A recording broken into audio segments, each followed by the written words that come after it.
All right. Welcome back, all you average gamers, for another Most Average review. As always, my friends, I greatly appreciate the support and all the love y'all have shared. Honestly, I don't know where I would be without most of you.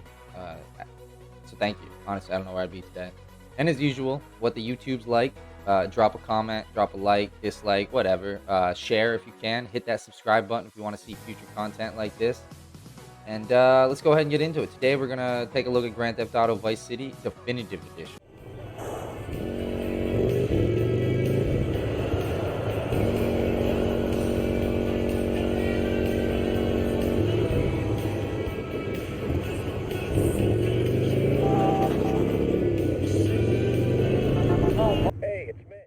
Now, this one is a tough one to write a review on. With the new remastered versions out there, this review is going to be kind of like a two-parter, I guess. The first part will touch on whether or not Vice City holds up, if it's still a good game, in 2023 compared to modern open world sandbox type of games. And the second part will touch on whether or not the remaster is a good addition, or if you should just stick to the classics.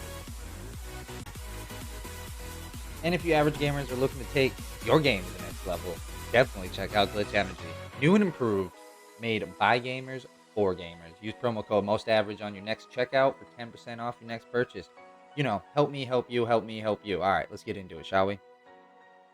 Now, I think most of the people who watch my videos kind of already have an opinion on Vice City, whether it be the original or the remastered edition. So I'll probably keep this section a little bit shorter than the later sections. Does Vice City still hold up in 2023? Well, let's break it down, shall we?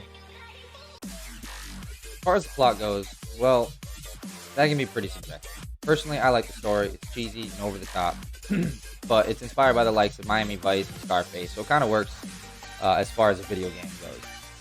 It's easy to see the huge leap Rockstar made from GTA 3 to Vice City. I'll touch on that later when I discuss the definitive edition specifically, but playing the game again through on that edition, I don't know, it just feels like the voices are not quite right, and it kind of takes away from the presentation.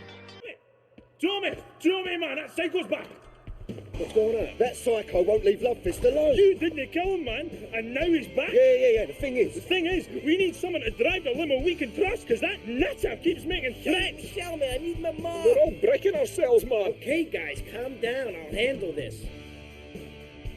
Normally, I wouldn't busy myself with driving around a bunch of drunken Scottish bisexuals. But in your case, I'll make an exception. Especially Tommy, I don't know, his voice sounds compressed and it sounds monotone. Whereas when I watch YouTube videos and stuff, I definitely hear more like him emote more, and it definitely brings the character alive a lot more. Versus when I was playing, I don't know, maybe it was just the sound settings I had it on. I don't know. Either way, the voices just sounded off to me. But yeah, there are definitely some memorable characters this time around. Even the main protagonist, Tommy, is fully voiced this time, like I was saying, which I think really makes him stand out compared to Claude in GTA 3. The story of Vice City is a prelude to the story of GTA 3, but outside of a few references and a few Easter eggs, they aren't really connected, so playing one without the other doesn't really matter much. The game starts out with our boy Tommy getting sent down to Vice City from Liberty City to expand the empire. Sonny Finelli from the Finelli family from GTA 3 wants to get into the drug business and sends Tommy to do a deal. When Tommy gets there, though, the deal is a setup and everything goes, to shit. Everyone gets shot except Tommy, and who manages to get away, and the helicopter driver, which, we'll talk about that later. After this, the game basically becomes about Tommy trying to figure out who betrayed him and how to rise to power in Vice City. When you get to town, one of the first people you'll meet is Ken Rosenberg, who is a crazy paranoid and coke-addicted lawyer who is our main contact with the mob in Liberty City. After the deal goes wrong, Ken gets you in contact with Juan Cortez, and we go aboard his yacht. This is where we are introduced to basically all the main characters of the game. Avery Carrington, Ricardo Diaz, Jez Torrent, who's the lead singer of Love Fist, and Kent Paul. All the characters end up playing a role in the game one way or another. After completing the Diaz missions, it comes to the final conclusion, where you and Vance end up killing Diaz and taking over his business, his empire, if you will.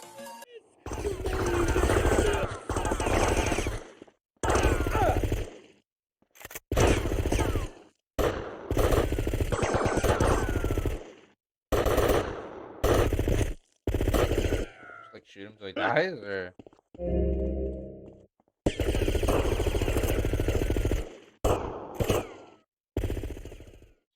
looking pretty dead.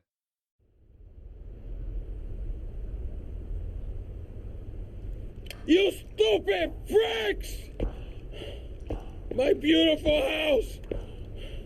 Look what you've done to it! This is for my brother. Straight Scarface I shit. trusted you, Tommy.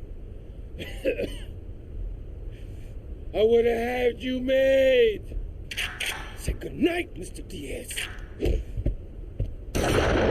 All right, so I guess I should address this now. No, I'm not going into crazy detail about the story or any of really the individual missions, as you can find 1,000,001 YouTube videos out there that are giving basically that exact thing, giving you play by play the whole thing. I'm just gonna give a basic summary of the plot to catch anyone up that by some chance has not played the game yet. The more important thing I'm going to go over is whether or not this game is still worth it, worth your time, worth your money, and does it still hold up in 2023? And ultimately, how did I feel returning to a classic game with a new coat of paint? All right. So after taking out Diaz, you now have control of his operation and are free to start what I think are some of the most fun missions in the game. The asset missions. These are the missions where you have to purchase certain properties that after a few missions can earn you daily income. Now, here's a little tip for you, because I did not know this. I did not know without having to Google it, because the game definitely does not just lay it out there for you, which, it might be my fault, as my brain is probably conditioned by now to basically do nothing but follow a checklist in modern AAA games, which, is that my fault? Is that their fault? I don't know. I digress. But either way, I was stuck after taking out Diaz, where no more mission icons on the map, and no one was ringing my phone up. So I had no idea what to do. I spent a few hours just fudging around in the sandbox that is Vice City. But after a while, with no idea what to do next, I googled it. Apparently, you have to do a certain few of the asset missions, like the Malibu Club, to unlock the final 2 missions of the game. The asset missions are what I would call the most GTA of the missions. Just kind of over the top and zany. Especially the studio missions where you work with a porn director, trying to get his next movie to be like the next big thing on silver screen. Malibu Club missions are, yeah, definitely great. They're some. It's not that they're the best, but I like how it all ties together. You get to work with Kent on assembling a team to do a bank heist, and it makes me think that this is just the beginning of what later becomes the heist in GTA 5. You have to assemble a crew and actually perform the heist. Now, I must say, this was easily the most difficult mission for me in the game, for a few reasons. Between being surrounded by cops that seem to be able to kill you in less than 5 seconds, and a terrible AI where your boys just can't get in the fucking car. Like every single fucking time that I got into the car, I had to wait like 15 fucking seconds for our boys to go ahead and get in. And every single time I get busted by a cop. It just, listen, I'm not trying to mean to go on a rant there, but this mission was ridiculous. The other thing is that they just kept blowing me up. So like if I didn't get busted, I got blown the fuck up. The whole car just got blown up. But eventually I did end up getting through it. I just ended up going up and around like the left side of the building and grabbing a completely different vehicle. And this way I wasn't surrounded by SWAT trying to, annihilate us. This mission probably took me like 8 or 9, maybe even more tries to actually get completed. Ridiculous. But besides that, it was definitely my top 5 missions of the game. Just like I said, the way it like all comes together and everything is cool. So here we are at the end, the final showdown with Sonny, as he's gotten quite pissed off that our boy Tommy is growing an empire down in Vice City and not cutting him in, which makes sense. Like I said earlier, I think Sonny wanted Tommy dead all along, but whatever. I digress. At this point, Tommy just wants peace and tries to make a deal with Sonny and give him the cash that he owes him. Well, sort of. He's actually going to give him counterfeit cash that he's been printing, and launder it and make some more money. This is where Vance, little bitch ass Vance, turns on us and sides with Sonny. Which, where would this game be without one last betrayal, right? Which, if you play the game, one, Vance is an annoying as fuck. I honestly tried shooting him like multiple times. And second, the game foreshadows this by having Vance call you up and complain at every chance he gets about how he feels like he's he should be Tommy's equal, and he's not getting a fair slice, and yada yada yada. Yeah, guys, he does nothing. Like, he would literally be dead without Tommy like a few times over. So fuck this guy. I'm glad he betrayed Tommy, so I can shoot his ass dead. After taking down Vance, it's one last showdown with Sonny, where we take him and the last of his goons out, which is actually pretty cool because if you go to GTA 3, the effects of that are shown because the Pirelli family is basically wiped out, other than the brothers. The game ends on what looks like a burnt-out Tommy and Kent walking off into the sunset, daydreaming about their future empire together. Now, I gotta say, playing Vice City in the year 2023, it was fucking awesome, honestly. It got me addicted to the GTA series again, and now I've started playing GTA 4 actually, which I'll have a review later in a couple weeks of that. Honestly, I think I'm definitely gonna do a review of that because I think GTA 4 is probably the most underrated game in the GTA series. It actually, like, I'm not gonna go into too much detail, but it actually reminds me similar of like the writing that you'll get in like Red Dead Redemption 2. And like I said, I'll touch on it in that review. You know, keep an eye out. You know, go ahead, hit that like button, subscribe, bell notification, and you'll be right in there with that video. I was hooked though by the simple but zany story and the over the top gameplay. It was just good, clean. Well, maybe not clean, but fun. The sandboxes that Rockstar create are definitely unlike anything else in the industry. Even for a game as old as Vice City, all the little details they put in to make the world feel more alive is truly incredible. It's the first time in well over a year I've been hooked to a game and actually look forward to playing it again.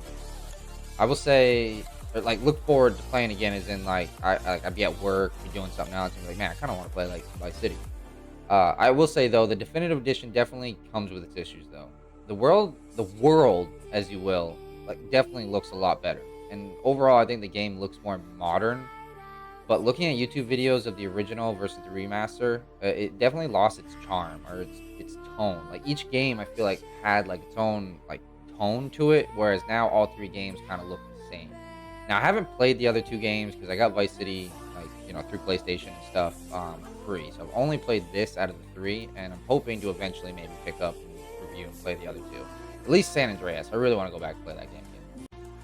This game kind of looks kind of like a cartoon, especially when it comes to like the character models. Whereas in the original, though, they didn't look great, but still somehow looked better. Especially with the character animations, they are still blocky, but the characters themselves are now smooth. So I don't know, it just doesn't mesh well. Now I'm playing this game a little over a year after launch. Most of the issues that launched with this edition have been patched out. But still, things like the characters will always be like issues with wording being incorrect on a lot of the signs have been fixed for the most part as well. And the big one, the terrible weather effects have been fixed, or at least to a point where they didn't distract me or like take me out of the game, from the whole experience altogether.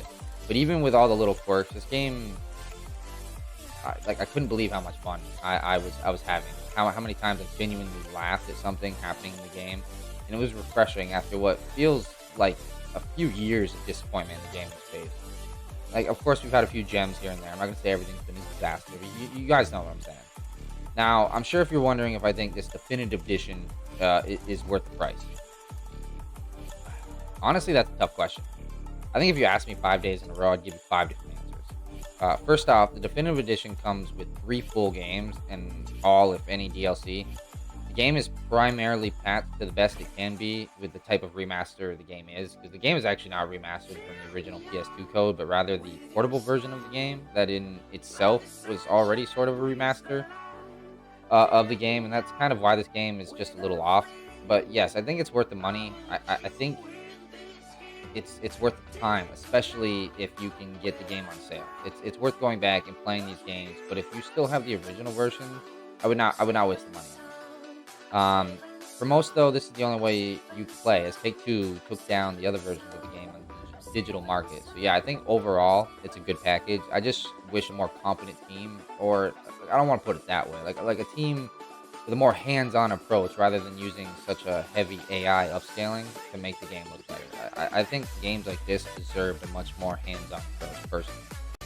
Well, my average gamers, those are my thoughts and my experience on this game. playing GTA Vice City, the definitive edition in year 2023. Well, I started in 2022, finished in 2023. If it's your only way to play and you find it on sale, I would say yes, snag this for your collection. The games and the crazy shenanigans you can do within them absolutely still hold up in the year of 2023. Specifically Vice City, as I've not played the other two like I was saying before, because I got this game for free through PS Plus. I hope you enjoyed this review, and again, thank you for all your support and love. Honestly, I really don't know where I'd be without y'all.